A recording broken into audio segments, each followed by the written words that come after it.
What if Monopoly was fascist? Well, what would a game of Fasciopoly look like? And more importantly, how do you play it? First, this is how the base game of Monopoly works. The goal is to become the wealthiest player by moving your piece around the board to buy and rent property. If someone else lands on a square that you own, then they have to pay you rent money. Once you own all of the property in a color set, then you can build houses and hotels on them to massively increase their rent. Anyone unlucky enough to land on a maxed out piece of property in the late game, effectively, has to pay infinity dollars and dies. To spice things up, players can draw random event cards and freely trade. If someone loses everything, then they go bankrupt. The last player remaining with any money wins. As you can see, Monopoly is very capitalist. Personally, I like to swipe money bills from the banker whenever no one is looking so I can get a little bit of an edge. I also line up the dice like this before throwing to get a higher chance of a double. I love cheating. Anyways, the problem is, fascism is built on top of several ideas that are very different to those in capitalism. The biggest difference is that a fascist government is totalitarian, or in other words, the nation has absolute power over the people, and individual interests are always secondary to the needs of the state. In Benito Mussolini's words, no human or spiritual thing exists or has any sort of value outside the state. Everything in the state. Nothing outside the state. Nothing against the state.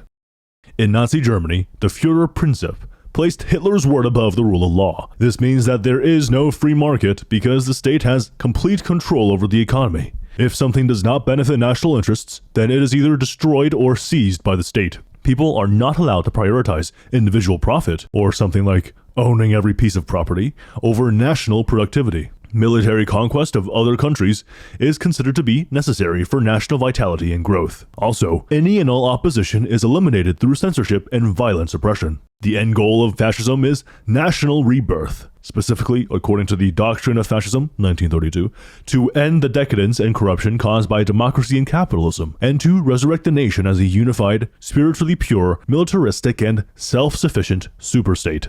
So, what would all of that look like in a game of Monopoly? I came up with two ideas for the main concept that still kept the spirit of the original game, which are, I could either have the players be the Führers of separate nations and fight for territory, or have them all be citizens under one nation competing to be Adolf Hitler's top guy. I thought option 1 was too much like a watered-down version of Civilization, so I went with option 2. Basically, the setting is, you are high-ranking government officials in the Third Reich. The goal is to maintain your own political influence, motion, whatever, while getting Hitler to purge everyone else. At the beginning of each game, each player gets assigned production sectors by the state. Every player rolls a d6 for ownership of some particular sector, and the highest roll gets absolute control over all of those tiles. These are all vital to the wartime economy of a nation and include raw materials, heavy industry, as well as paramilitary organizations and propaganda. Can paramilitary forces be considered sectors of production? Yes, they produce persuasive force. If another player lands on a tile in your sector, you can blackmail them for trespassing. What does that mean? Well, the game now has two currencies. Monopoly dollars have been replaced with Deutschmarks. If the money was period accurate, then these would be called Reichsmarks. But I thought that was kind of hard to say, so I changed it. Also, these don't do anything. The currency that actually matters is political favor. This represents how much Hitler likes you. Whenever you get blackmailed, you lose some favor. If it drops to 0, you are purged, which means shot and removed from the game. Now, trespassing isn't the only way to lose political favor. I replaced the community chest and chance cards with the will of the Führer and sabotage cards. The will of the Führer cards represent the erratic shifting demands of the leader. They are functionally the same as the old cards, random events that may or may not be beneficial. The theme here is Hitler makes a demand and the players have to fulfill it. Sabotage cards are a little bit different. Unlike those in standard Monopoly, these cards don't have an immediate effect on the game. Players can choose to keep these cards hidden in their hands and play them whenever they want to save themselves or hurt their competitors. Alright, and that's the game. I didn't explain everything because that would be boring. Instead, I'm going to show you what a real game of fascist Monopoly looks like. Sadly, I don't know a single person willing to play a board game with me in Anno Domini 2026 because everyone is too busy playing Valorant, the worst game ever made by human hands, and Roblox Consume Soil Simulator, the best game ever made by human hands.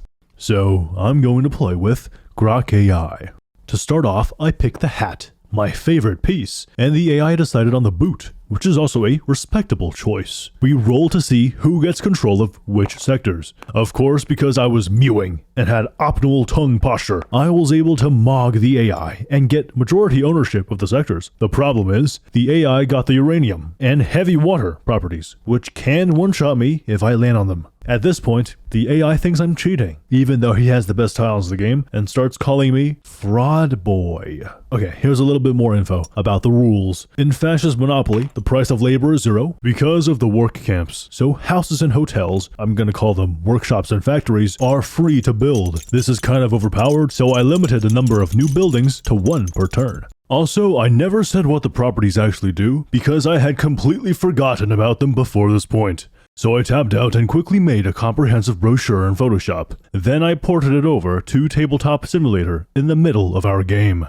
During my first move, I built a workshop on my coal tile. The AI lands right on it and has to pay me 1 favor. Bro now really thinks I'm cheating. The AI starts to stack workshops on his blue properties. This is a much better strat than mine, which is to build workshops on the tiles directly in front of my opponent. I decide to copy him and start building workshops on my strongest tiles too. I land on a Will of the Führer tile, and then a Sabotage tile, which gives me a card that will certainly be useful later. Alright, the AI really is building a lot of workshops on his uranium property, but he fails to consider the fact that I am better than him, so I roll past the blue sector. Bro lands on my V2 ballistic missiles tile and pays me 3 favor. Then the AI decides to fully upgrade into a uranium factory and also begins stacking workshops on his other blue property. Meanwhile, I decide to change my strat again and take the full spread approach because I don't really know what I'm doing. I land on a Führer tile again and get 6 favor, which puts me significantly ahead of my competition. Then the AI makes a devastating mistake and lands on my V2 ballistic missiles again, this time with 3 workshops. Bro has to pay me 6 favor, and if my math is correct, that puts me at 27 favor and him at 2.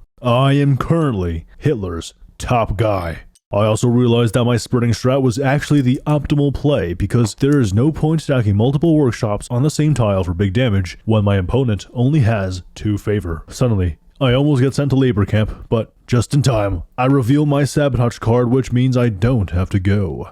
Something happens here, but I accidentally deleted a large chunk of the footage. After looking at what I did manage to record, I'm pretty sure that the AI went to jail and then weaved through all of my sectors before passing go. Sadly, this isn't enough to win. He lands on my coal plant again, and then my fighter aircraft tile, which takes his final little bit of favor away, eliminating him from the game. I win. Very fair. And very square. Grok AI was a great sport about this. Alright, thank you for watching. More content is on the way.